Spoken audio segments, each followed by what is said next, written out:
beautiful sunny morning. Our gathering hymn is number 38 in the gray hymnal. Morning has broken, number 38.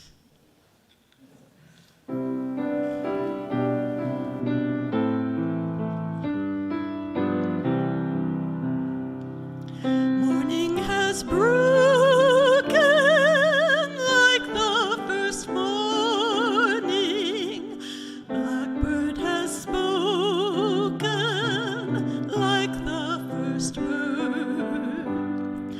Praise for the singing, praise for the morning, praise for them springing fresh from the word.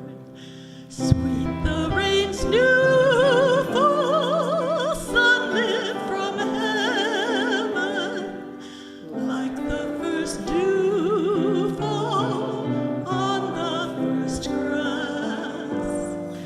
Praise for the sweetness of the wet garden, sprung in completeness where God's feet pass.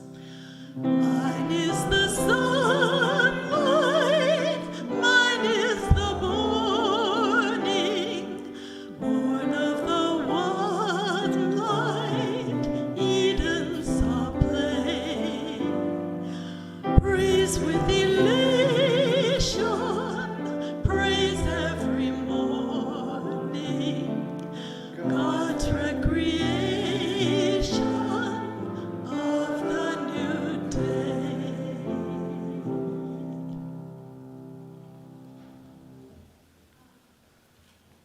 Good morning, and welcome to the Unitarian Universalist Congregation of Salem. Today we have another member of the Homilist team speaking, Bob Muir. And if you don't know who he is, he happens to be the husband of last week's speaker. And if you don't know who that is, what I suggest you do is during the fellowship hour, ask around, and I bet you will find out. And while you're asking, you can also ask people what groups or teams are they on in this congregation, and why are they on them? How does it benefit them? You might just find something that interests you and piques your interest and involvement.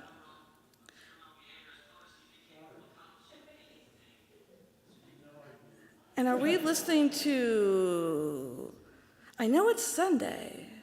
Are we listening to the football game? What are we listening to? We're not quite sure.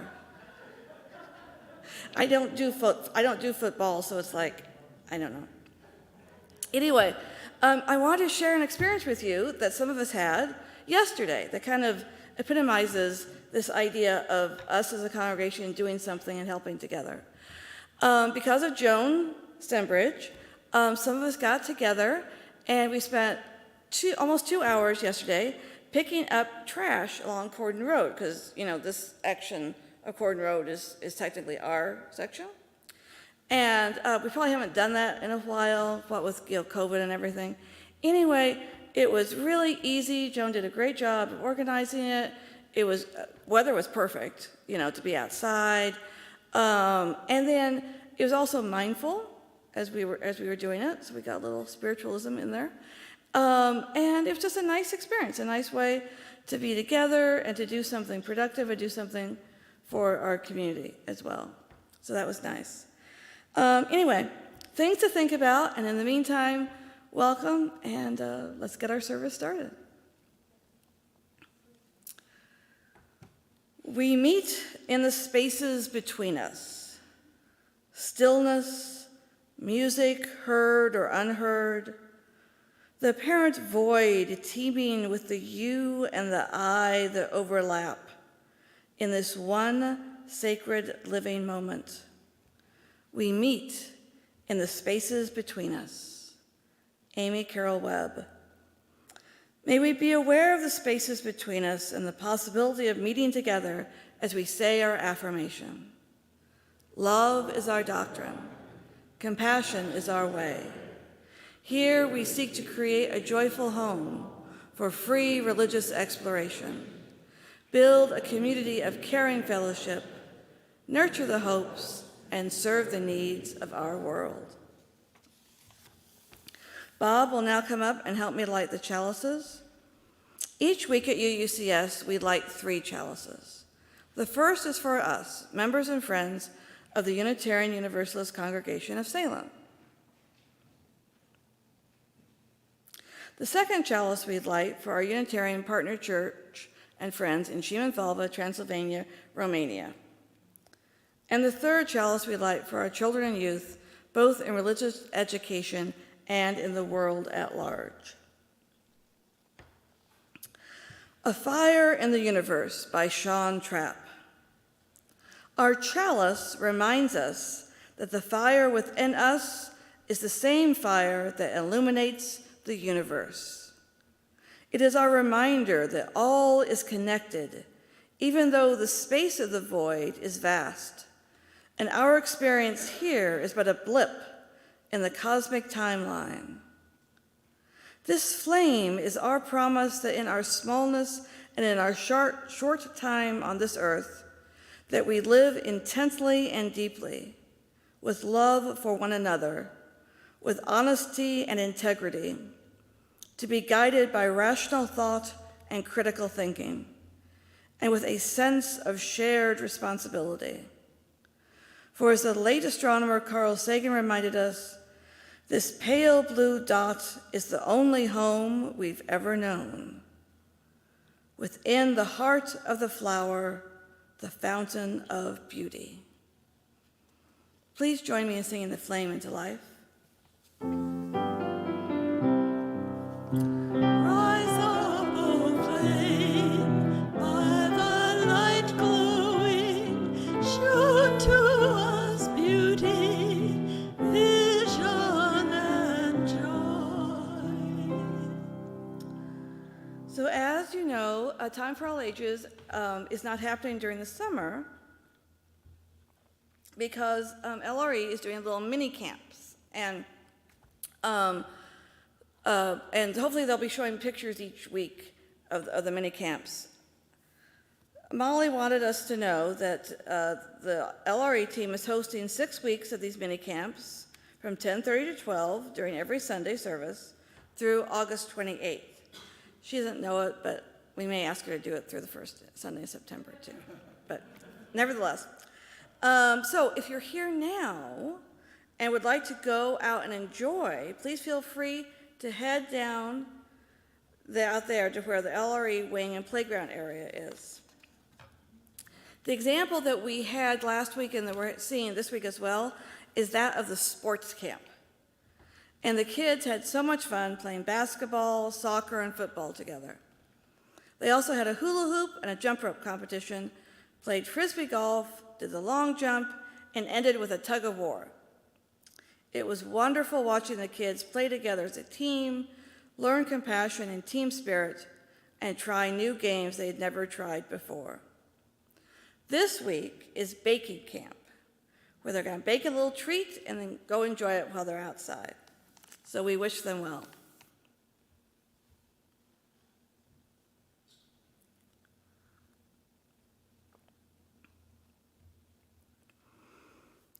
Compassion. We need so much compassion in our lives right now. Compassion for ourselves and for others, as there's so much turmoil all around us. These days, it is so easy to hurt someone with your words or tone.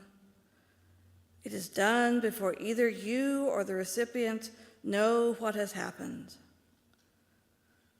All you know is that there are two people hurting, and both need compassion and forgiveness to move on and renew again. Whether you are the cause of the hurt or the recipient, you both deserve compassion and forgiveness on both sides. With this in mind, here's a poem on forgiveness by Alfred Austin. Now bury with the dead years conflicts dead, and with fresh days that all begin anew. Why longer amid shriveled leaf drifts tread, when buds are swelling, flower sheaths peeping through? Seen through the vista of the vanished years, how trivial seem the struggle and the crown. How vain the past feuds, when reconciling tears course down the channel worn by vanished frown. How few mean half the bitterness they speak. Words more than feelings keep us apart. And in the heat of passion or a pique, the tongue is far more cruel than the heart. Since love alone makes it worthwhile to live, let all be now forgiven and forgive. And gratitude. Gratitude for all the people who feel like cool, calm pools to sit by and rejuvenate our souls. Gratitude for those who listen and neither judge nor remember, so do not carry gossip on their lips. Gratitude for those who try their best to be authentic and true and fail and try again. Gratitude for you. May we follow the path of compassion and gratitude in our lives. Okay, Jean, now.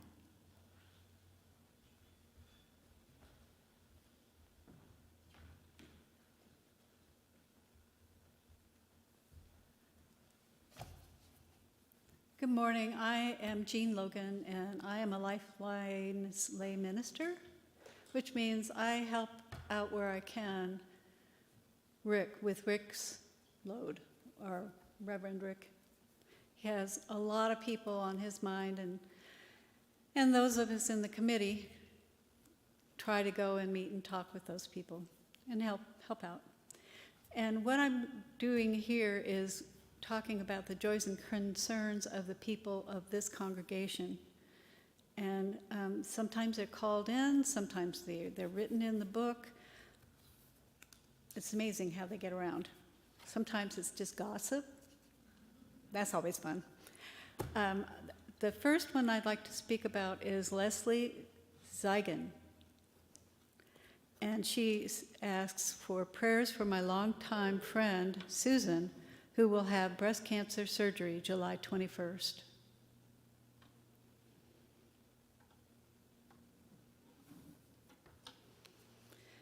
This next one is from Connie Anderson. A dear friend has lung cancer. Her intense surgery is July 27th. Send your thoughts, positive energy to her and her husband, and hope for an early recovery.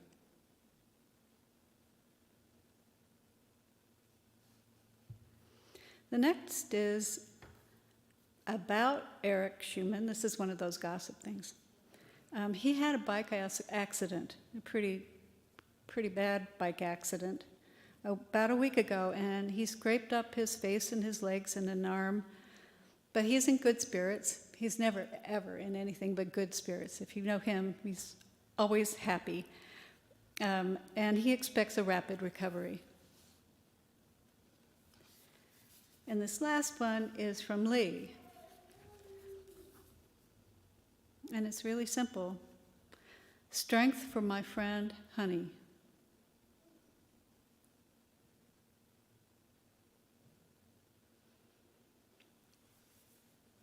So you can see the way to contact Lifelines up here on the wall. And lastly, there is a candle that we light for all the cares and concerns, the joys and sorrows that we have in our hearts that remain unspoken, but that are there. Everybody's going through stuff.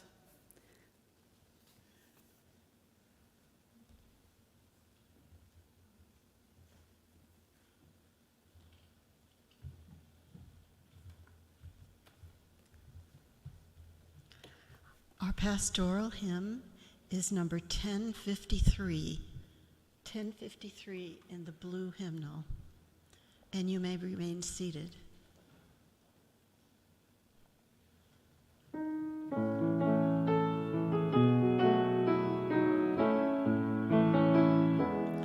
How could anyone ever tell you you were anything less than beautiful? How could anyone ever tell you you were less than whole? How could anyone fail to notice that your love is a miracle?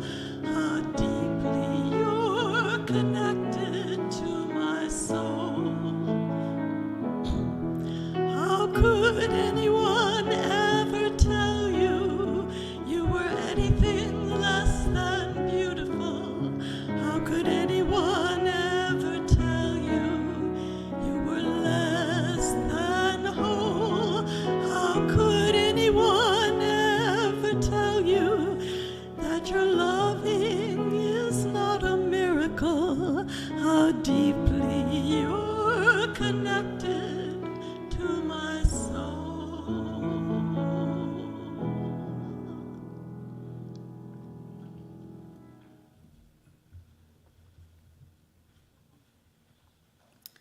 Bob asked that I read the following. In an online article published in Illumination magazine entitled "Sam Harris Proves Once Again That Too Much Rationality Leads to Stupidity," the author, Matthew Prince, takes noted neuroscientist, author, and philosopher Sam Harris to task for his wrong-headed suggestion in an earlier podcast that what matters most in the end is how rational we are. Mr. Prince thinks that there is something more important than pure reason. He writes, "I have said something concerning our new taste for rationality in my article, 'Do we choose irrational beliefs over rational actions?' In the article, I argue that irrational beliefs are of no consequence in the real world if it leads to rational actions. So does it matter if you are rational and lose your life? Or would it matter if you're rational but cause unimaginable damage to people and the world? Nature has proven to us that she doesn't want us to be rational in the absolute sense. The most important thing to Mother Nature is our survival, and that is what should be important to us, too. If rationality does not help in the survival of our species, it is not rationality. And conversely, if irrationality protects us and helps in our species' survival, that is rationality as Mother Nature wants it. She's been right so far. I don't care how much logic you know or put into getting your outcome right. As they say, it is time that will tell. And time tells us by showing the results of our thinking, ideologies, or actual events. Nothing else makes sense than that straight-up fact. Rationality is in the outcome of an event, not in the processes and cognitive work we put into the decision-making.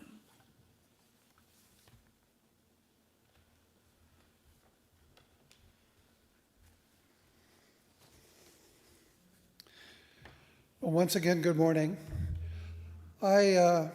I could stop with that reading because it basically says what I'm going to tell you, but my talk is going to be how I got to that reading. I've sometimes questioned the rationality of others, and I'm sure you have too. I started thinking about it again during the Trump presidency. Here was a crazy man running for president, and a lot of apparently crazy people voting for him. And I was asking myself, what kind of country do we live in? On election night, as the Electoral College count was coming in, I confidently told my son-in-law, "Johnny, don't worry about it. The later results will take care of it." Well, I was wrong, wasn't I? I had demanded, just be reasonable. Haven't we all met people who stubbornly hold on to some idea or persist in some silly action and thought to ourselves, just be reasonable? Oh, yeah. And of course, some of you probably have thought that about me from time to time. Bob, just be reasonable. So what does the demand that we make, just be reasonable, have to do with our 7 principles and who we are as Unitarian Universalists? Well, we'll have to see. When I was young, I was very curious and I read a lot. And I lived in a family where there was a lot of love, but also a lot of argument and shouting. I found that when I read, I could escape from that turmoil. You heard that word earlier, turmoil. Reading stimulated me to think and to question. Over time, some of what I was hearing at school from friends, at church, Bible and readings, and in the news, politics, made me question how reasonable is all of this. The US and the Soviet Union were almost at nuclear war over missiles in Cuba.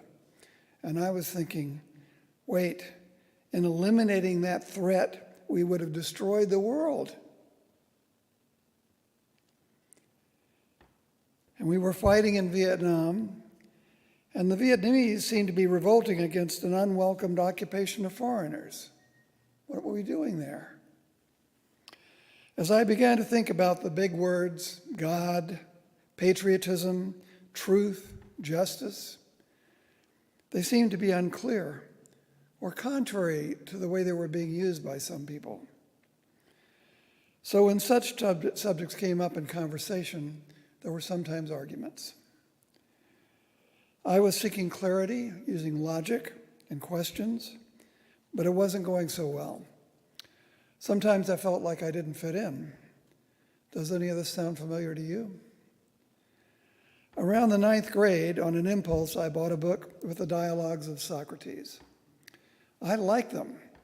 Socrates was asking the kind of questions I was asking, only Socrates was doing much better. Those Athenians he questioned about big ideas had to admit at the end they really didn't understand what they were saying.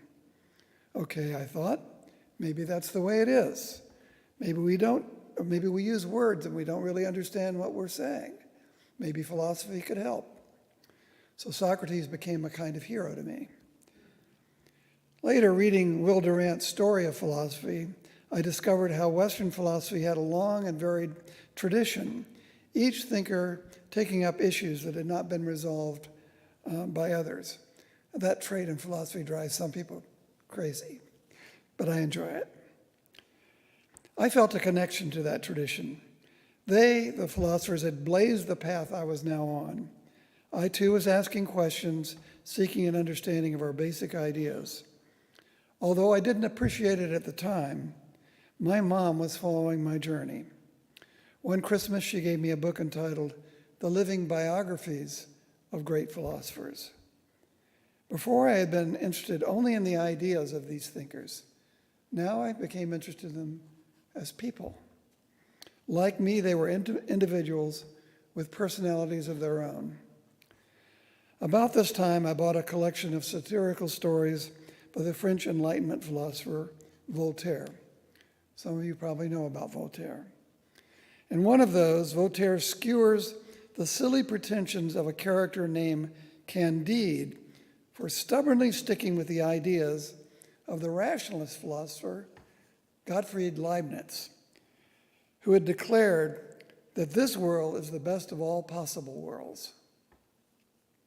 Voltaire did not use dry logical arguments to attack the rationalism of Leibniz.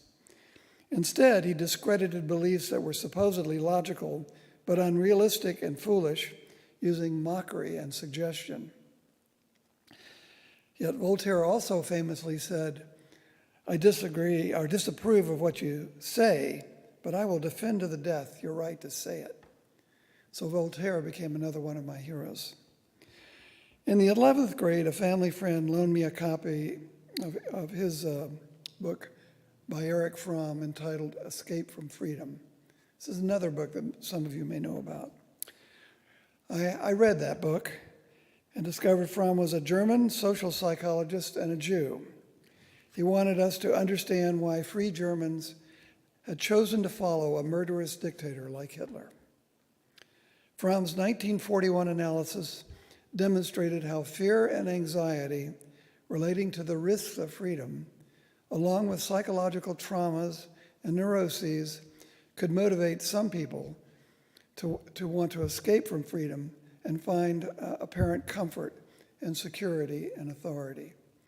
They would actually flee from freedom. Bookish and somewhat intellectual, I left for college during the height of the Vietnam War and the Cultural Revolution. Both of those changed my thinking in important ways. But more to the point, some of what I was studying taught me that expecting too much rationality of people is not reasonable. Yes, as paradoxical as it may sound, demanding too much rationality is unreasonable. In one class, I studied the Scottish philosopher David Hume, who demonstrated that the conclusions we draw from experience are not, and more importantly, cannot be arrived at logically. What, you're thinking? What? Yes, it's illogical to generalize from individual experiences. For example, it's illogical to conclude that all swans are white merely because all those that we have seen were white. When Europeans finally discovered the Australian black swan, whiteness went out the window as a definition of what a swan is. Yet we generalize because we need to have an orderly and predictable world, and because generalizations are needed, we will persist in them. But remember, they're not logically necessary. We'll get around to what they are. So you may ask, what about the universal law of gravitation or other laws of nature? Hume also demonstrated that natural laws are not deduced logically from individual experiences.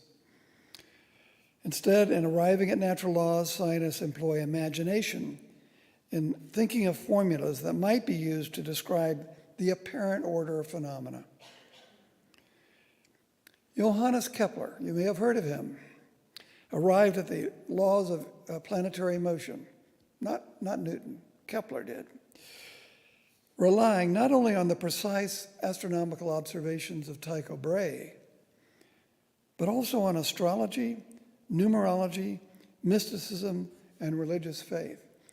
He actually tried to fit the planetary orbits into geometrical structures, which was an accident of mathematics, not the reality. Did you know that Isaac Newton was also a mystic? He actually wrote more about mysticism, unpublished, than he published in scientific and mathematical documents. The philosopher of science, Karl Popper, labels scientific theories and hypotheses conjectures. One of Karl Popper's students was Dr. Joseph Agassiz, who was the teacher of my graduate advisor, Dr. Jim Bell, incidentally from Portland, just a coincidence. Bell was working on his PhD at Boston University when Dr. Agassiz was there on, I think, a temporary assignment. In any case, I learned modern science from Dr. Bell, and I learned that science is not about pure reason. Reason alone teaches us nothing about nature. In addition to applying logic, scientists observe natural phenomena, question how nature works, guess about possibilities, test their guesses, observe the results, and share them with other scientists for their consideration and comment. I also learned that scientific theories are never logically proven. Some of you may believe that they are. I mean, the universal law of gravitation has been used over and over and over. We depend on it to fly to the moon, to go to Mars, to do all sorts of things astronomically. And so far, the universal law of gravitation has not been disproven. But to be scientifically useful, theories must be capable of being disproven by supporting predictions that could be shown to be wrong by objective tests and experiments. Irrational people don't allow for falsification. They always rationalize away their theories. And that's why it's not science. Scientists stick to theories about nature because they're useful in making predictions and have not yet been disproven, not because the theory is logically necessary. Evolution by natural selection stands today because the prediction it makes are well supported so far by what paleontologists are finding in the fossil record. In some, science is based not only on logic, but also on imagination, trust in the regularity of nature, curiosity, the pleasure of discovery, and appreciation of intellectual clarity, honesty, and humility. These emotions and values are not irrational, but they certainly are not rational. They're outside of logic, if you mean by rationality, logic. These considerations led to my master's thesis in philosophy on the nature of reason.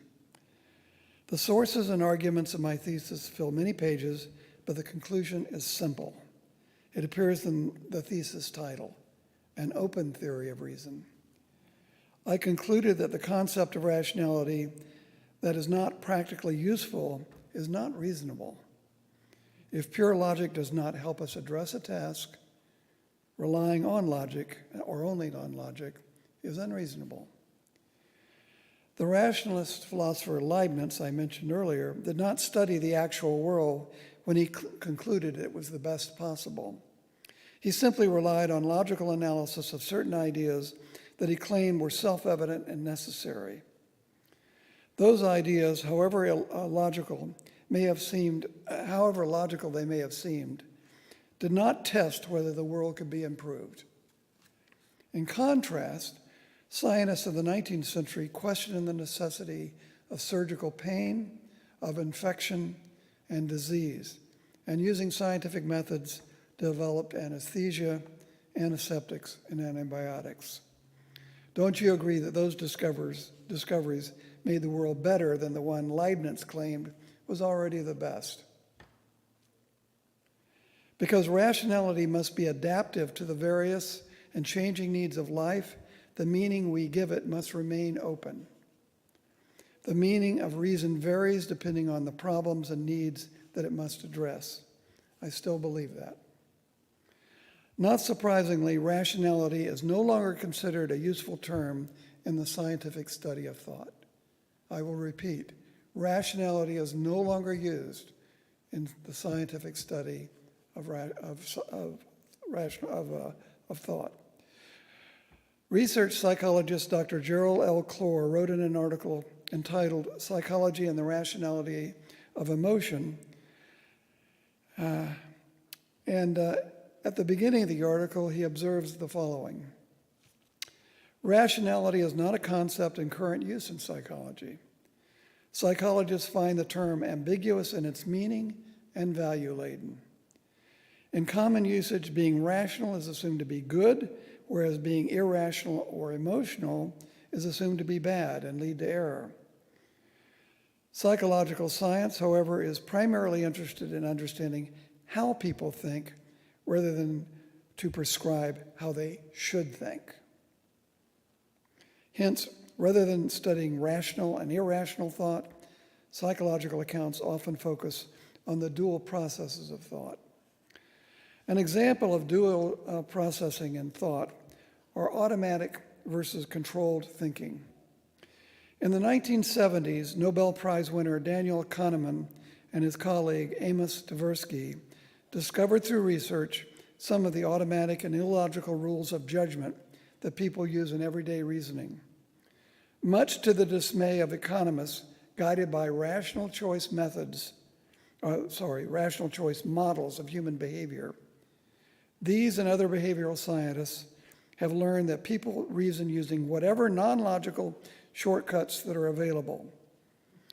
For example, and this is one you're familiar with, when betting on the flip of a coin, having seen 10 heads in a row, we tend to think tails will be next. There's no logical reason for inferring that. Initially, these investigators viewed such shorthand reasoning only as a source of potential error and bias. Now they seek to understand how automatic reasoning can be useful. You may learn more about these ideas in the book Thinking Fast and Slow by Dr. Kahneman. Automatic processes, by the way, are the fast ones. The controlled processes are the ones where you stop and think critically. Wait a second, what do they mean? Is that really true? Is that consistent? Those are slower processes. Among other non-rational processes in thought are emotions. The French rationalist René Descartes, you've probably heard of him, viewed humans as essentially thinking machines. He was wrong. We think, yes, but as living, embodied, and emotional beings. I mentioned Dr. Clore's article a few moments ago. Clore argues as follows: human thought is often guided by emotion instead of being strictly logical and reasoned. You all know this. You've observed it all your life. For example, negative affective reactions to illogic often encourage adherence to standards of logic and coherence. In simpler terms, our dislike of irrationality can motivate us to be more rational or to demand more rationality of others. Emotion drives us to demand rationality. So that demand, just be reasonable, now sounds rather emotional, doesn't it? A plaintive cry that the other person would just agree with the way I think. Emotion motivates, directs, and always colors our thought. One final point. Each of us has a set of perspectives, which collectively we call a worldview. Although our worldviews overlap with those of others, we frequently find someone has an entirely different response to ours to the same situation or question. I know you've all experienced that.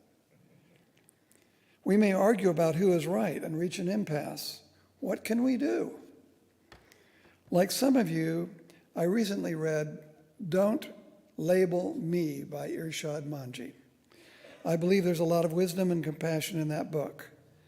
As I recall, Irshad writes at one point, one can argue with another person's conclusions, but never with their experience. This hit me like a thunderclap. Of course not. Their experiences are theirs, and mine are mine. We need to admit that our worldview was not created using only logic and reasoning. It developed out of all of our experiences that vary from person to person,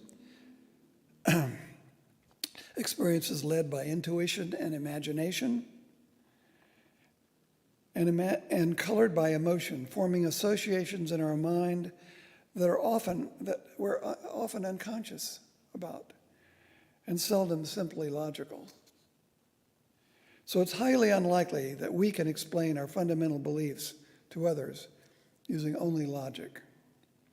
Instead, we must turn to the story of how we came to be the person we are. Recently, I watched a play by August Wilson entitled How I Learned What I Learned. Maybe some of you have seen it. That title captures my point. When we want to understand another person's viewpoint on a subject, it does not make a lot of sense to demand that they just be reasonable. It makes more sense to ask them respectfully for the story of how they learned what they learned.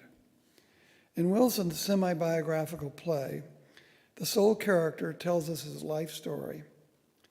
To understand another person's point of view, we need to follow their story with deep attention, as if we were walking with them on their journey. I believe this approach to understanding others is consistent with at least 2 of our 7 principles. First, the inherent worth and dignity of a person does not lie in how logical they are.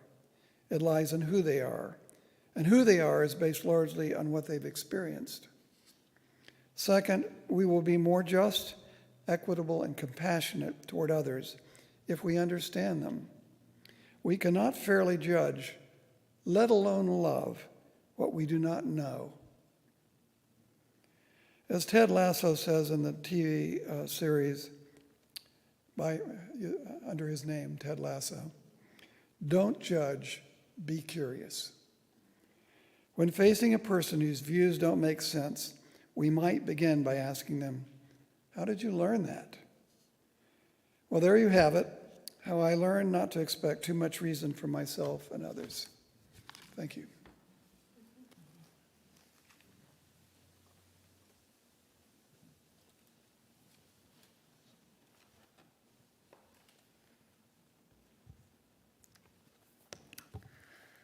Take a moment, close your eyes, take a deep breath in and out, another breath in and out. Just pause a moment. Say to yourself, I'm at peace with myself and the world. I'm at peace with myself and the world. Let's stay here with that thought in our minds, and I'll ring the bell to bring us back.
Oregon Black Pioneers, an all-volunteer group founded in Salem in 1993, aims to preserve the rich heritage and culture of Oregon's African Americans through collections and programs that promote scholarly research and public use.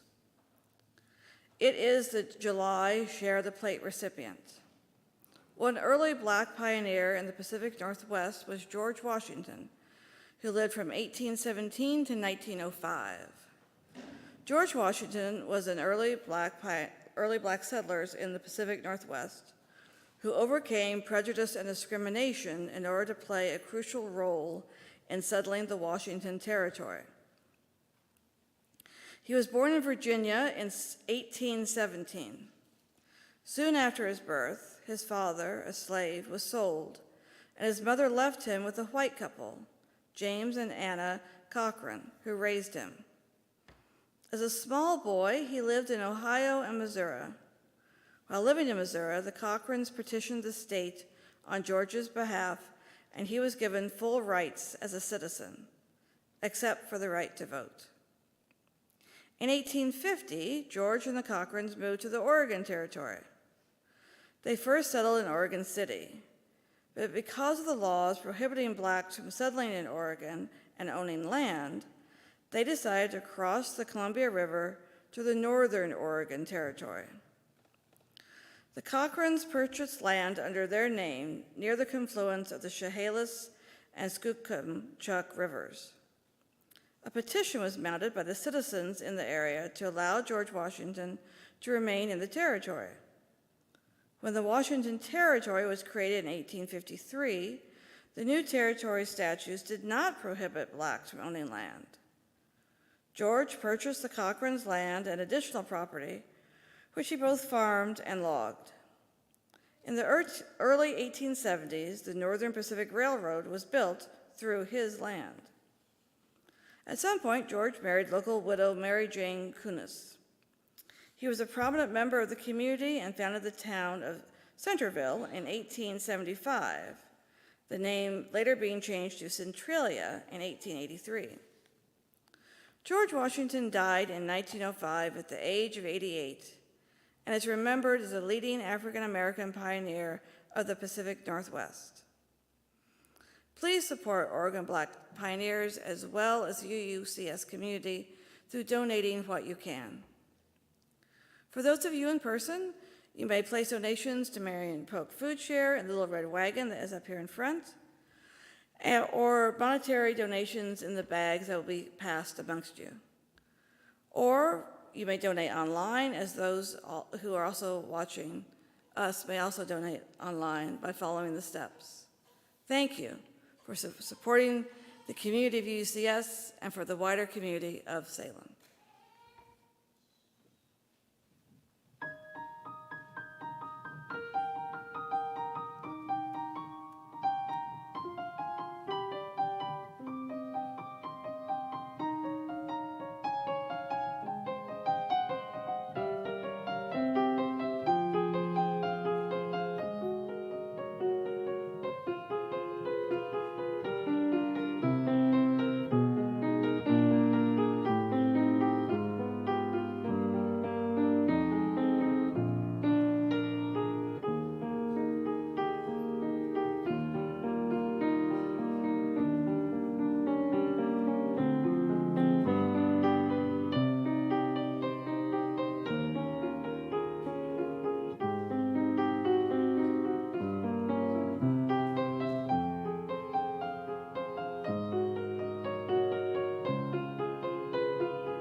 Thank you, Lorianne.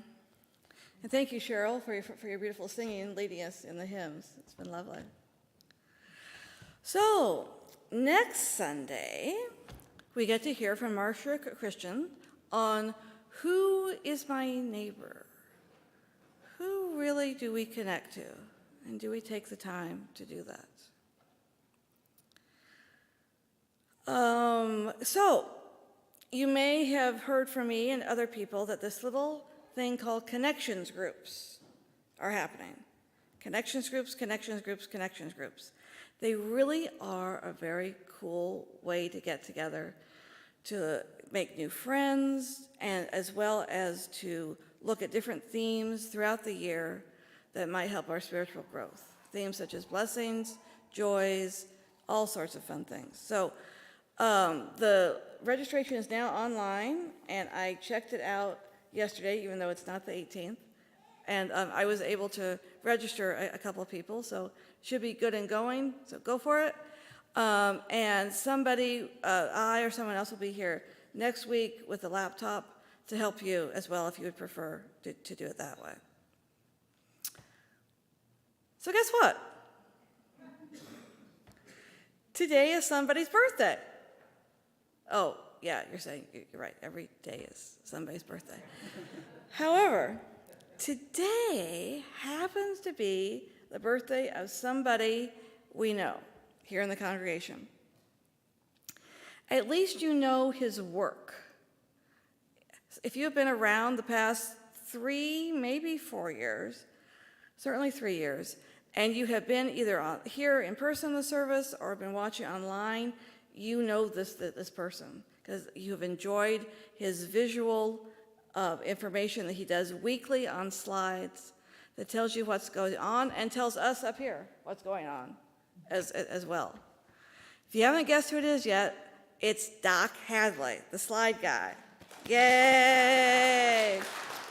So, although Doc does not join us in person at the moment, he watches religiously on how we're doing and how the slides are, how we do, if everything goes okay. So, what I'd like to do on the count of 3, I'd like us to all shout out, "Happy birthday, Doc." You ready? 1, 2, 3. Happy birthday, Doc! Thank you. Yay! All right. For other news of the community and things that are going on, please either visit their website and look at hot topics, or if you are not signed up for our Friday update and our newsletter, please contact the office and get signed up to do that.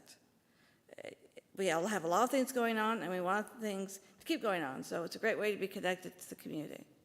Thank you. Oh, no, don't thank you. So let's light the social justice lantern next, shall we? So Bob, you come up and help with that. We take the light from our chalice, lighting the social justice candle, as a reminder of the work that we all do through our varied ministries in this congregation.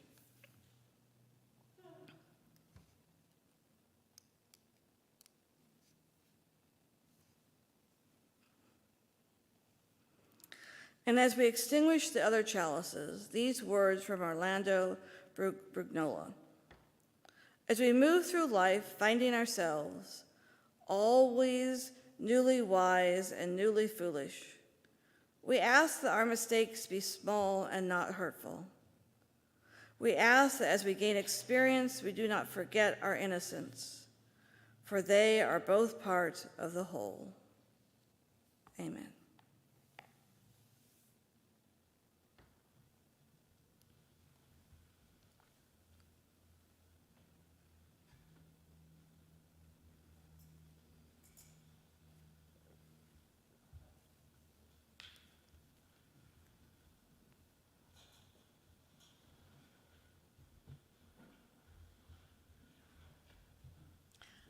Our closing hymn is number 159, 159 in the gray hymnal.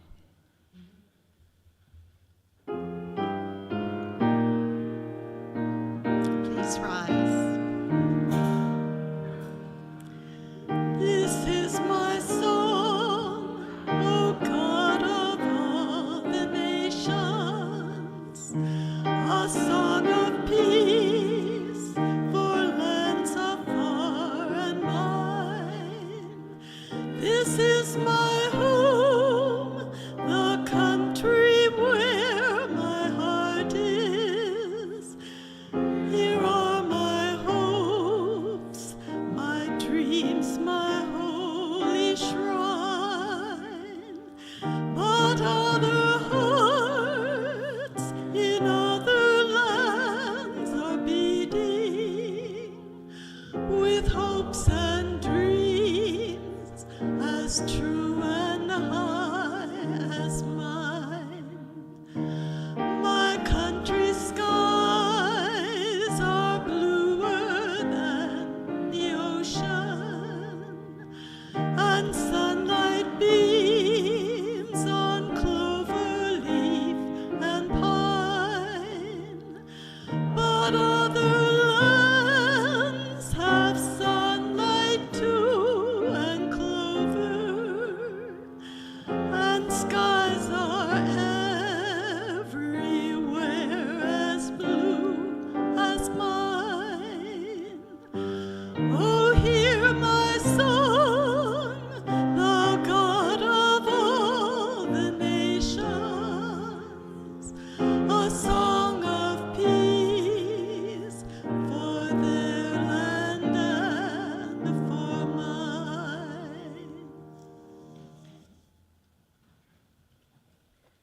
remain standing, and if you're comfortable, you can join hands as we say our closing words.